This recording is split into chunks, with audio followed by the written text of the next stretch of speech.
권위와 권위주의는 어떻게 다를까요? 단어의 뿌리는 같지만 그 뜻은 완전히 다릅니다. 먼저 권위는 어떤 사람의 실력이나 가치를 사람들이 자발적으로 인정할 때 발생하는 것이라면, 권위주의는 직이나 강압적인 힘을 이용해 타인을 억누르려는 태도에서 나옵니다. 따라서 권위가 있는 사람은 구성원들의 자발적인 수용을 이끌어냅니다. 저 사람의 말은 따를 가치가 있어 라고 판단해서 스스로 따르는 것이지요. 반면 권위주의는 처벌이나 불이익이 두려워서 어쩔 수 없는 복종을 이끌어냅니다. 권위와 권위주의의 대표적인 예를 들자면 예수님과 유대 종교 지도자리라 말할 수 있습니다. 예수님이 산상순 말씀을 마쳤을 때에 무리들이 어떤 반응을 보였는지 기억하십니까? 이는 그 가르치는 것이 권위 있는 자와 같고 그들의 서기관들과 같지 아니함일러라. 오늘 성경 본문도 권위라는 키워드로 관통됩니다. 먼저 본문 23절에서 27절은 예수님이 폭풍을 꾸짖고 잔잔하게 한 사건이고, 28절에서 34절은 가다라 지역에 귀신 들린 두 사람을 예수님께서 회복시킨 사건입니다.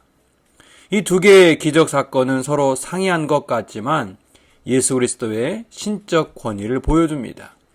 먼저 첫 번째 사건을 보십시오. 24절, 25절을 읽겠습니다.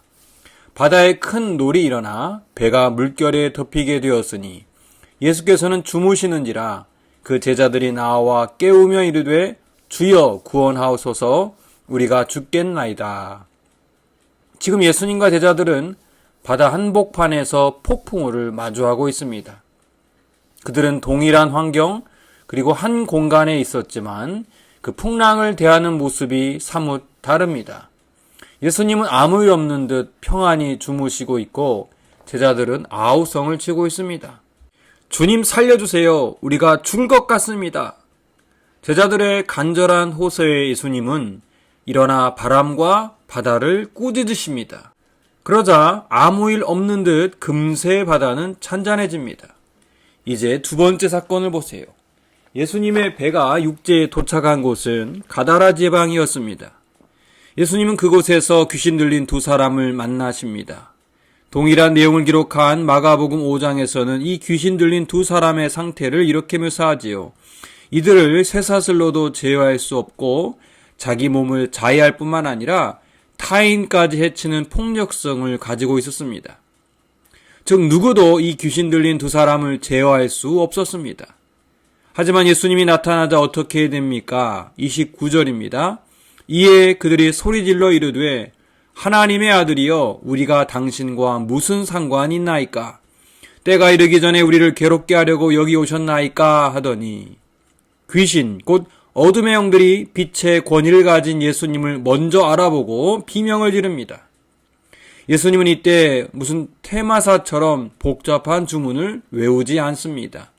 귀신들과 싸우지도 않습니다. 그저 가라 라는 말 한마디에 귀신들이 돼지떼기로 들어가고 바다에서 몰살됩니다. 그리고 두 사람이 온전히 회복이 되지요. 정리하자면 바다의 풍랑을 잠재우는 첫 번째 기적은 예수님께서 자연 세계를 통치하는 창조주의 권위를 가지신 분임을 보여줍니다. 또한 가다라 지방에 귀신 들린 두 사람을 치유하는 사건은 예수님이 어둠의 세력을 내쫓으시는 강한 영적 권위가 있음을 보여줍니다. 그러나 오늘 본문 마지막 34절을 보십시오. 온 시내가 예수를 만나려고 나가서 보고 그 지방에서 떠나시기를 간구하더라. 가다라 주민들은 이 놀라운 일을 행하시는 예수님께 어떤 반응을 보였습니까? 예수님 앞에 무릎 꿇고 예수님을 믿는 것이 아니라 오히려 자신들의 지역을 떠나달라고 간구합니다. 이유가 뭘까요? 예수님의 능력도 알고 그분의 권위도 인정하지만 자신들의 경제적 이익에 반하는 이것 받아들일 수 없다는 겁니다. 그들은 영혼의 구원자보다 당장 필요한 물질을 선택했습니다. 예수님의 거룩한 권위가 자신들에게 경제적 손실을 두니 빛을 거부하고 어두움의 평온을 선택했습니다. 여러분, 오늘 본문의 두 사건은 우리에게 한 가지 질문을 던집니다. 당신에게 예수 그리스도는 누구입니까? 제자들은 통제 불가능한 풍랑 속에서 그분의 권능을 보며 경외심에 사로잡혔습니다.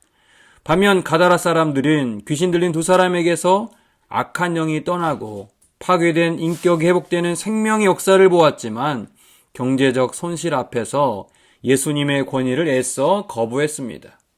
이처럼 주님의 권위는 어떤 이에게는 죽음에서 건져 올리는 구원의 닻이 되지만 또 어떤 이들에게는 옳은 것은 알지만 거부하고 싶은 불편한 진리가 됩니다.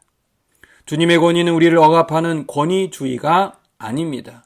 무질서한 혼돈을 거룩한 질서로 바꾸시는 사랑의 통치입니다.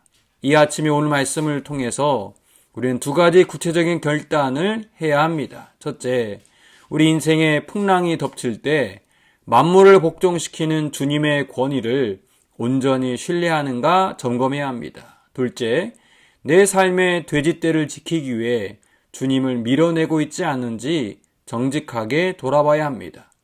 우리의 유익이나 안락함이 주님의 뜻보다 앞선다면 우리는 가다라 주민들과 크게 다르지 않습니다.